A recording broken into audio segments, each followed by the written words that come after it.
What's happening, fire making pandas? Peter from Panda here. Let's remove some creosote.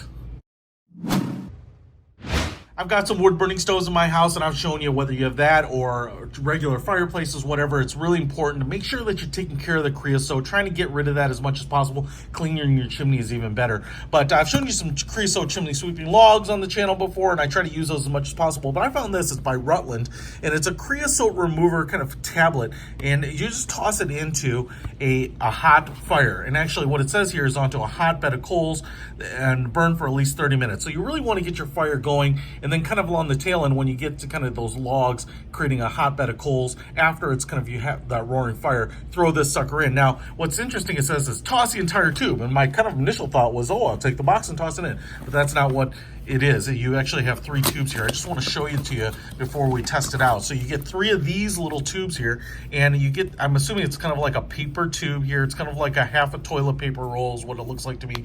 I'm assuming this is kind of some sort of burnable plastic.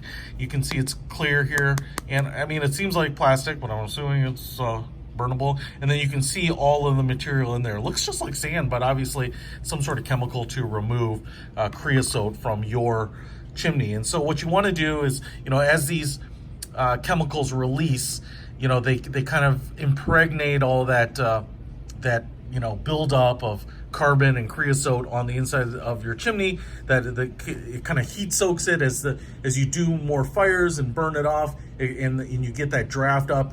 The heat kind of breaks it up, lifts it out, exhausts it out, and so you want to use that. Now, it's not just this one that you want to use, and according to the recommendations here, it says burn for at least 30 minutes and then use twice weekly for the first month, and then use once a week after that. So you're going to want to buy a lot of these if you want to abide by kind of their recommended use here. But I'm going to burn through these pretty quick. I definitely want to try to get as much creosote removed. We're kind of getting to the end of winter here, but I don't know how many more fires I'll do. So I like making sure I'm doing my creosote, you know, types of treatments before all the fires are kind of obsolete. So let's get a fire going and try it out.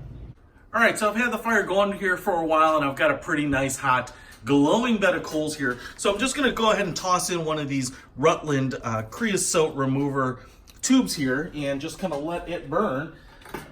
And we'll tape that so that hopefully you can see what happens. Now, it is pretty nice and convenient to be able to just throw that sucker in, just like that, kind of got it on the edge. But I will say maybe the really nice thing about this is that you don't have to have one of those big logs. I can see the end of the canister melting off there. So you don't have to have one of the big logs, so it's really convenient, nice small storage on these things.